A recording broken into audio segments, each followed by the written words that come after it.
I think I found the best Christmas gift ever. This is a do-it-yourself pinhole instant film camera and it takes vintage looking photos. That's another do-it-yourself kit that isn't just a dust collector but a fully functional pinhole camera. But you can also buy it assembled if you're not into do-it-yourself stuff but you love the vintage look of the camera and want to have it. By the way, with the coupon code PuzzleGuy you can have 10% discount at jollylook.com. Jollylook is a family-based business from a small city, Irpin, in Ukraine.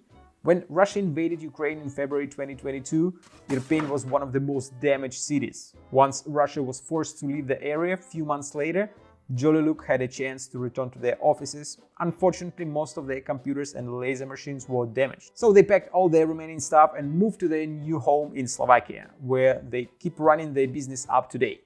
I'll let you enjoy the rest of the assembling without me speaking, and later we will take a close look at the camera.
Now when the camera is assembled, let's take a closer look at it.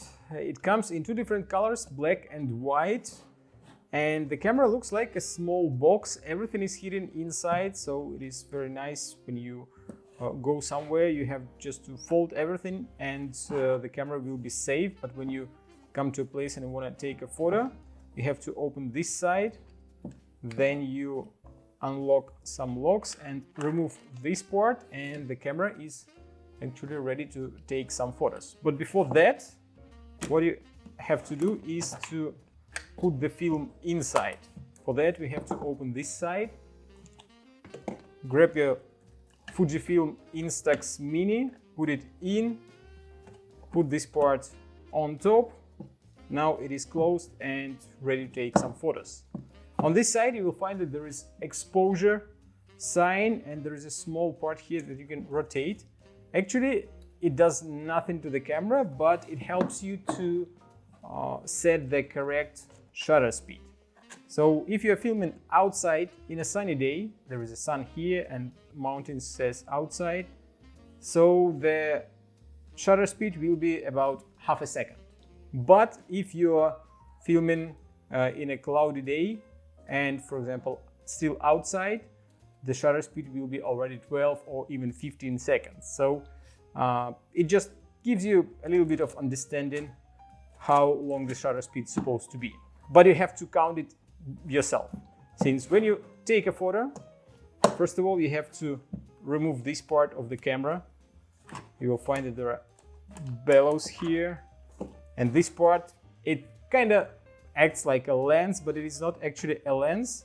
Since right here inside under this cover there is a tiny hole. It's a pinhole. That's why the camera is called pinhole, since there is no lens, there is just a tiny hole, and that's how the image is projected to the film. And when the film is inside, you open this part. There is a small viewfinder here. It gives you just a rough projection of what will be on the photo, but helps you a little bit to set the camera in a proper way. And here's a small cover of the pinhole. That's what you have to open when you take a photo. So for example, if the shutter speed is supposed to be 2 seconds, you have to open this cover, the pinhole cover, for 1, 2, and then close it. If the shutter speed is 10 seconds, you have to open it, count 10 seconds, and then close it. And hope that it was enough to take a proper exposed photo. Once you took the photo, the next step will be to hold this lever and rotate it until the film will be presented from this small hole, and you just have to hope for the best. But after a couple of minutes you will see at least something, and then 10, 15, 20 minutes later you will have a nicely exposed image, but it is not like an image that your smartphone can do. It looks vintage, it has vintage quality, but it has a very nice feeling to it. Now I'm gonna put everything back, go outside and take some photos and show you the result. The first stop of my photo tour was National Theatre or Narodny Divadlo, and the first photo turned out to be overexposed. That was quite expected result. But the next one was quite nice, and I decided to take the third photo. It was nice as well. I didn't have to go too far for the next iconic place. It was right behind my back. It's at Charles Bridge and Prague Castle, and as you can see, the photos were very nice. I can't decide which photo looks better, but I think that black and white has this vintage vibe. Next, I moved a little bit closer to the Charles Bridge to take a photo of the beautiful Prague Castle. Again, two types of photos. One of them is black and white, and it looks like this photo was taken at least 100 years ago. The next stop was Pražský Orloj, a 600 years old clock tower, and the photo looks not as old, but at least 100 years old.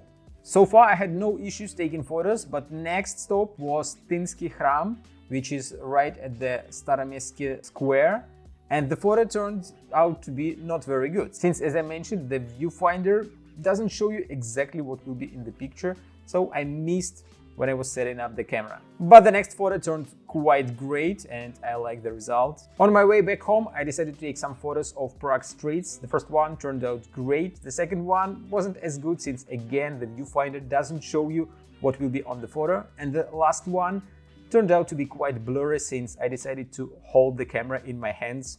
Don't do this mistake, use a tripod. Since all previous photos were taken in a nice sunny day, it wasn't that hard to make them look nice, so I decided to try something harder and went to the Passage Lucerna. It is right at the Václavské náměstí, Václavské Square in the downtown Prague. And I took a photo of the sculpture of St. Wenceslas, Czech prince, who is sitting on a stomach of a dead horse hanging by its legs to the ceiling. But the photo didn't turn great, since the lighting conditions were quite dark.